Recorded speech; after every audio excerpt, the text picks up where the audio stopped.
hate the texture of your hair? Who taught you to hate the color of your skin to such extent that you bleach to get like the white man? Who taught you to hate the shape of your nose and the shape of your lips? Who taught you to hate yourself from the top of your head to the soles of your feet? Who taught you to hate your own kind? Who taught you to hate the race that you belong to? Welcome again to Street Talk. My name is Ahmad Shakaraki. And on Street Talk, we do the political, social, and economics here in Michigan, across the U.S., and abroad. Now, joining me tonight, Dennis Burnside. Patchett Maynard. All right, man, we got a lot to cover. But you were saying... Let's start with your stuff. Well, I was just going to mention the fact that, for me, I've always thought the Supreme Court was, at least was half fair, you know. When we look at the history of it, it hasn't been. But when people think about the Supreme Court, they think about, you know, it's the Supreme Court, you know. Mm-hmm. But we see now Donald Trump got the Supreme Court following him. Whatever he wants to do, Supreme Court goes along with it, you know. And right now, he's trying to send all these people, talking about they rapists and everything else, but he forget he's a rapist, been convicted rapist. Here, the president of the U.S. and this is what makes my thinking ever since I was young about the U.S. You know, the U.S. is a country where you can break laws and do all these other things. As long as you got money, you can do it. And I'll just leave it right there for now. Well, I think you've got a good point. I heard a commentator just today say that in the United States, the law will protect you if you have money. Mm-hmm. And if you don't have money, the law will put you down. Mm-hmm. That's a rough paraphrase, but yeah. it really looks that way. The age of the oligarch is here. Mm-hmm. The people who have money can afford to lawyer up Mm-hmm. and protect themselves and pretty much get away with, murder. Mm-hmm, yeah. But for those people who don't have the economic means, the law is going to be thrown at them, you know, the proverbial book. Yeah. In And the old it's coming countries, that. back in the old country, the folks would say, and I'm going to use the colloquial, where money be, lawyer plea. Mm-hmm. You got the money, Yeah. Yeah. you could get the lawyer, Yeah. you can win your case Yeah. and go free. Yeah. You don't have it, Mm-hmm. they can. Right now, we're looking at a convicted criminal. 34 times. You know, here over the country, you know, and it's supposed to be, you know, the he's supposed to be of all the country and everything and all the people and everything, a convicted criminal. Now, but bear in mind, and this is where it comes a little crazy. The Constitution didn't exclude a person who is a convict from becoming president. They gave you the three simple things. You must be a citizen by birth. You must be whatever the age is, 39, 40, whatever. And you must be living here, you be about 14 years or something like that, consistently. They never say anything about if you're convicted or not, which means any rat could come out the sewer and become president. Couldn't get a job at the post office or Dairy He can't Queen, get a job. but he could become president. And that's what bugs me, you know. I don't think people looking at this without any preconceptions about what the United States really is can see the pattern clearly. Trump for all his abuses and his blowhardism, he is a orthodox Republican because ever since Ronnie Reagan, they've been about one thing in particular. Well, you could put all one thing, which has several different components, and that's the deconstruction of the administrative state. They don't want regulation. They want to be able to pollute with abandon. And they're doing They it with the don't help want of to the pay Supreme taxes. They do not want to pay taxes. No. And they want money to go to the military-industrial complex because that is the biggest welfare rip-off program in the country. Right now, in this new travesty with this big ugly bill, they've got something like $140 billion set aside for ICE. Yeah. Now, you already have ICE patrols going around doing nothing. There's nothing to do. Yeah. So what do they intend to do with this money? It's going to be Trump's Gestapo. It's going to be a secret police. Yeah. But again, this is a pattern you've always had since Reagan. This effort to diminish the Bill of Rights, to turn the Constitution on its head so that it services the wealthy. And you could even go so far as to look at the Supreme Court, what they did with Citizens United. Okay. They made a determination in that case, which was not one of the issues at hand. It wasn't in the facts. It had nothing to do with the amount of money that an individual or corporation could donate to a political campaign. They just pulled that into it so they could create a law which would benefit the oligarchs. Oh, yeah. So now you have all this dark money coming in with no source revealed. We don't know where it's coming from, how much, but it's absolutely disrupting and distorting the political view. And what they can't distort and steal, or what they can't distort and misdirect, then they steal. So the Supreme Court is just fine with somebody coming in from Bulgaria somewhere and giving $100 million donation to a politician. Obviously, the response to that type of money going into the system is corruption and bribery. But the Supreme Court opened up that door without even it being knocked on, and it's all part of a pattern. You've got a small cabal, numerical cabal. What are there? There's 800 billionaires in the country. 800 billionaires have more money than the bottom 76% of the country combined. 76% of the country is what? Roughly 240 million people? They've got more money than them. Something's wrong. Obviously, it's corrupted. And before we talk about anything else, we've got to fix that. Yes. You were saying, Patrick. Just to add on to that, the Supreme Court has not only done that once, Dennis. It's not just once. Last year we saw it with the immunity. This, just recently, we see it again with citizenship. And they did not discuss the issue. No. And even when this guy representing the government chat all kind of baloney, come up with all kind of far-fetched answers that even a kid in school would see it's wrong, they bought into it. They went with it. So what are you telling me? And you can also see it in the number of cases where they have had emergency hearings. Yes. You know, it's the rush.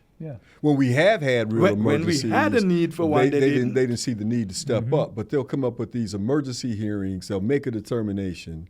And it's always in Trump's favor. And always anonymously. You won't see a lead opinion on many of these cases because they know. They know, you know, the very first one I can remember is Bush v. Gore, where they said, well, we've got to respect Bush's rights under, I think it was the Fifth Amendment. Right to due process. Yeah. Wait a minute, man. What's that got to do with counting votes in Florida? Yeah. And what about their rights as citizens to have their vote? They have their vote. Their rights. We're going to stop the counting. Yeah. We're going to stop all the tabulation of the hanging chads and the dimple chad and all the dimple chad. We're going to stop that right now. Yeah. And declare Bush the winner of Florida, which made him the president of the United States. And the country has been on a right-wing trajectory ever since. It's goose-stepping its way into oblivion. You notice what they come up with back there? They're sending it back to Florida. But we know you don't have time on your hand to do anything. So why are you sending it? No. They didn't say send that one back to Florida. They said that where we are... Eventually. They said for purposes of that election, that to continue with the count would be to violate George W. Bush's right to due process. That's the ridiculous conclusion. So what happened to Al Gore's due process? What happened to the voters of Florida? The voters. We've gone back and looked at this. They had a woman there who was Secretary of State. As memory serves, I think her name was Kathleen Schultz, who was on Bush's, brought into Bush's administration. She and the Gumpy Bush, George W.'s brother, the one who ran for president, and Twitler called him low energy, Jeb Bush. Jeb. They said that we want to make sure that we don't have any illegal voters. So they had companies come in and say, yeah, we could help you with that. We can make sure that the people who vote in this election actually are eligible to vote. We can look at Social Security number. We can look at mother's maiden name. We can look at previous employers, current address. We can narrow it down. They said, nah. Too much, too wide. That's too wide. We need to narrow it down. So finally, after negotiations, they got it down to name. So if you had a guy named Willie Brown who moved to Florida from Oklahoma and had a felony on his record, every Negro Willie Brown in Florida had his vote thrown out. If you had a Emilio Sanchez come here from Mexico, moved to Florida, every Emilio Sanchez in Florida had his vote thrown out because he's ineligible. And then, of course, you had them closing down voting precincts, the usual tricks. And Bush ostensibly won Florida by something like 35, 40 votes. But you know what really gets me? I think I've said this on this show before. What really irks me is we hear all these people on both sides of the aisle talking about what the Dems need to do to get back to the top. They need to do this. They need to do that. What you need to do is count the damn votes. We know for a fact that states like Georgia and Texas and others have deliberately cut down on the number of voting precincts. We know they made mail-in ballots illegal. We know they made poll to the souls illegal. We know they don't even have enough voting machines in the precincts that they keep open. So people have to wait in line for hours and hours and hours to vote. Meanwhile, the next district over in the suburbs, white folks walk in and spend 5 minutes and get an apology if they have to wait 5 minutes to cast their vote. And we don't say anything like, just walk in. Wait a minute, why is this aberration going on? But next time you hear a Democrat or a so-called progressive talk about what the Dems need to do next time, reach through the TV and slap the ish out of them, because what needs to happen is for people to have free and unfettered access to the polls and the damn votes to count. If that happens, problem solved. So let's at least acknowledge the fact that black folks and poor brown folks are having their fundamental right to the franchise denied. And it's gonna be even worse this time in November next year. If we have an election. Because if this faggot, if he get ready to, if he's in charge, man, he's gonna do something. He's gonna do something. Listen, a crook is a crook is a crook. Right. Okay. And you were saying about Miss Jackson was saying something. Oh, well, this young woman, Gleason, she is making all kind of statements, calling what they call the liberal judges in the Supreme Court, all kind of stuff she say about them. Now, I don't know. She must have known the meaning of the word when she used it. But if she's using a word like a apparat check. So what's that mean?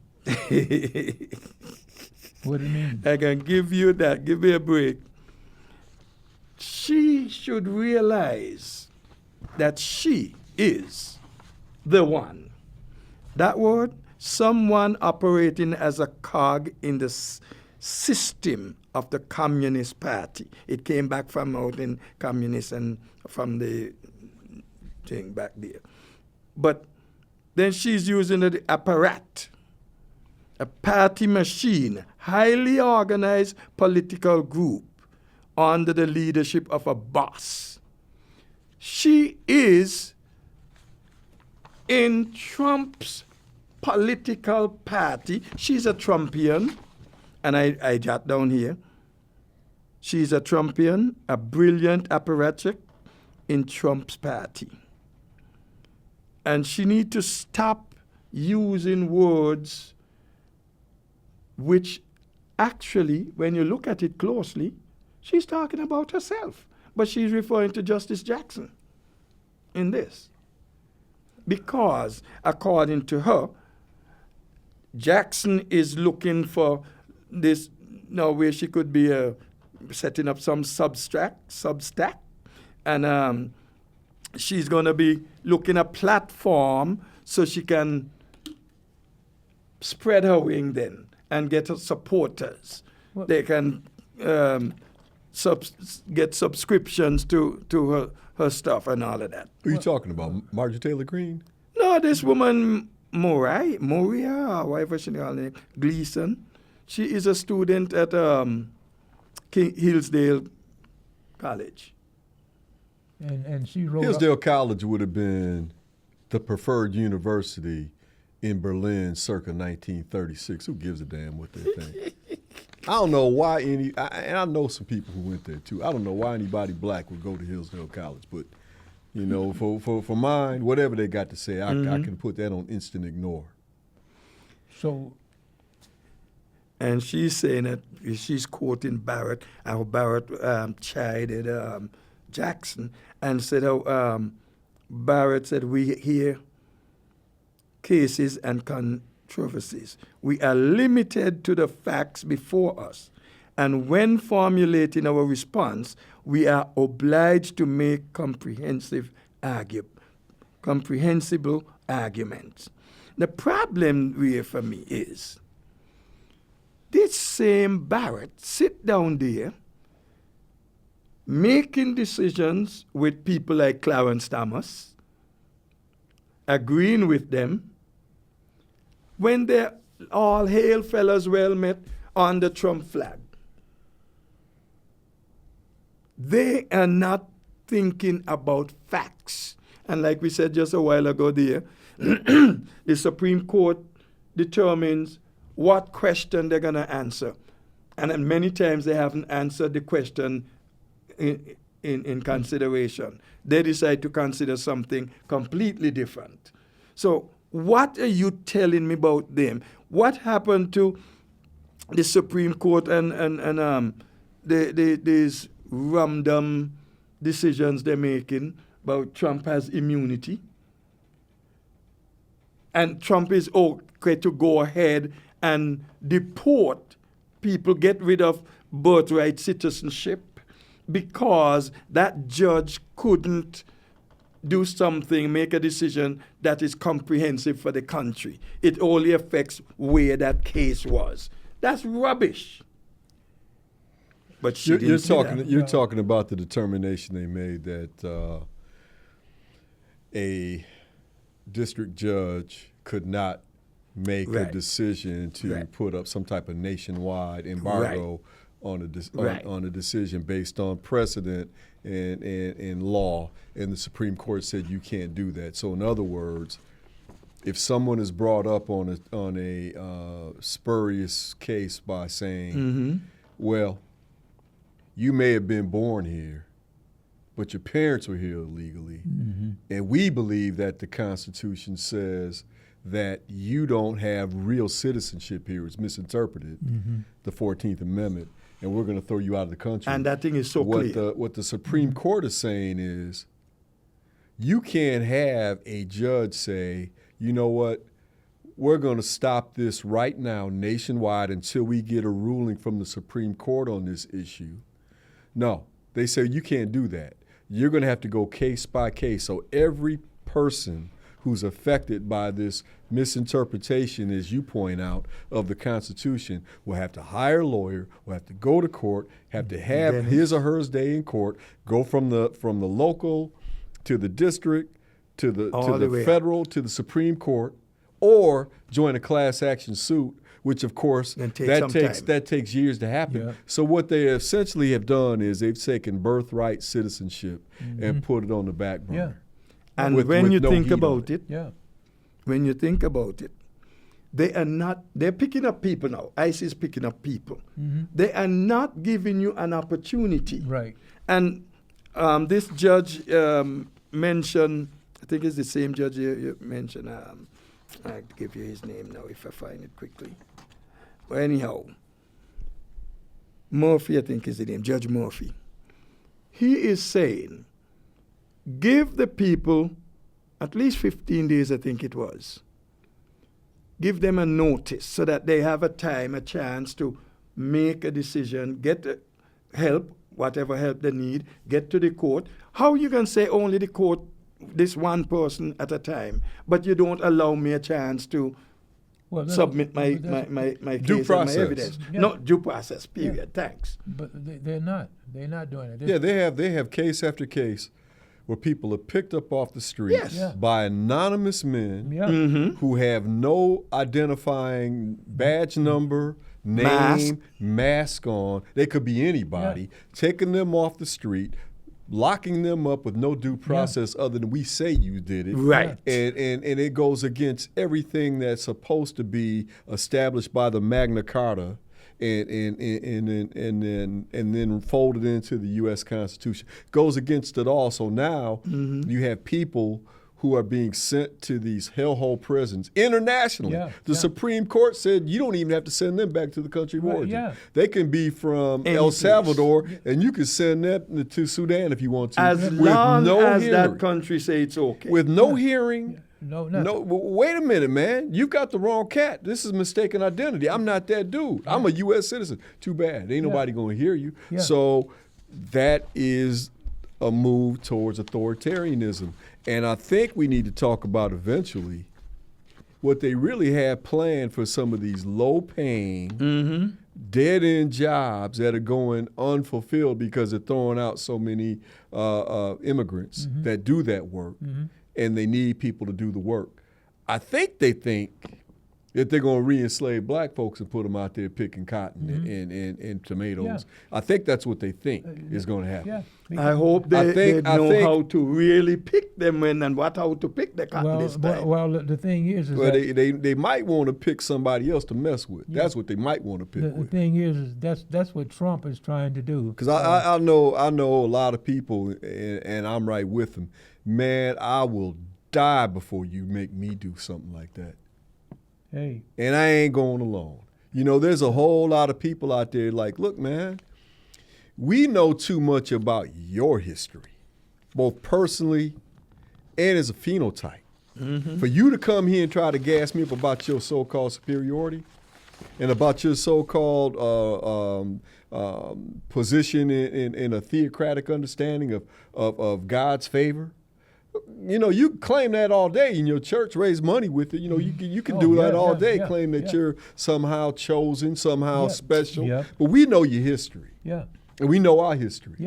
So all that mamma jambo you used to talk, it's not flying anymore. No. And I'd rather go meet my creator than have somebody come to me and tell me how I'm going to live my life. Hey. Same here.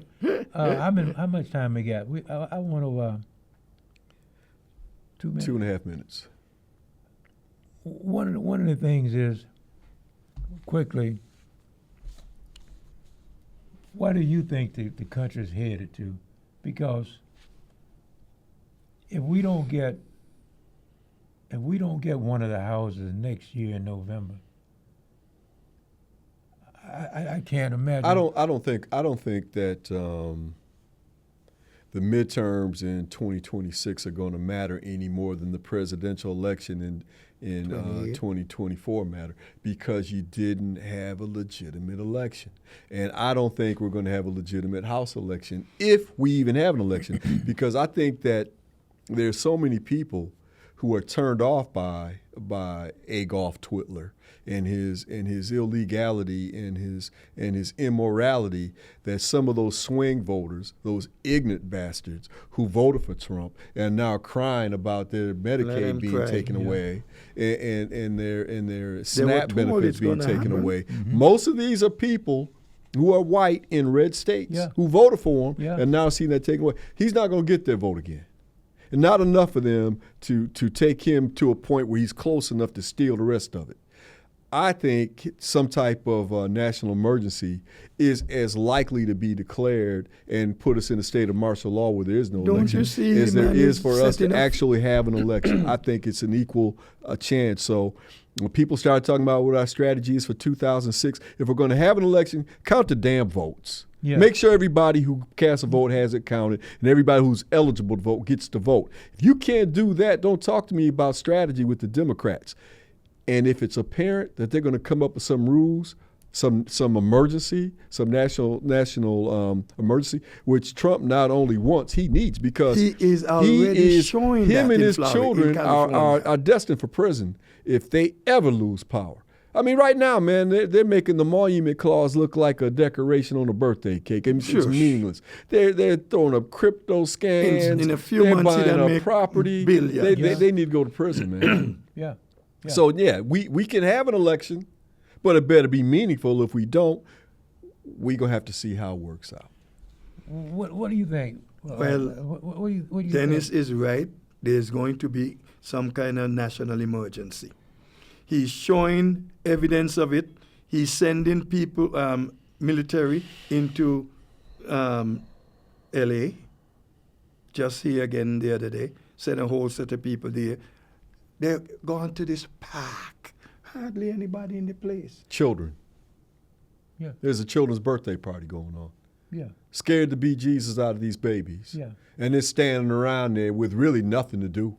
Yeah. Nothing to do. Sure, $40 million.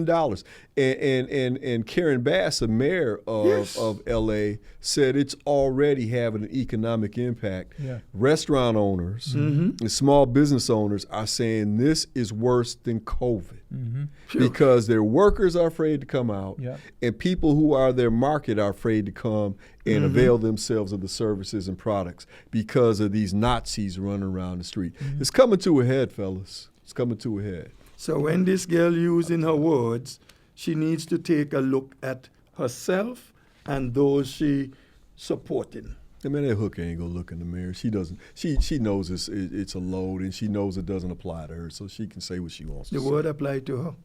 All right. We at the end of it. Yes. We'll join y'all again next week for more Street Talk. My name is Ahmad Shakaraki. And we catch you down the next block for more Street Talk. Peace. Don't let anybody make you think that God chose America as his divine, messianic force to be a sort of policeman of the whole world. God has a way of standing before the nations with judgment, and it seems that I can hear God saying to America, you are too arrogant. If you don't change your ways, I will rise up and break the backbone of your power, and I'll place it in the hands of a nation that doesn't even know my name. Be still and know that I'm God.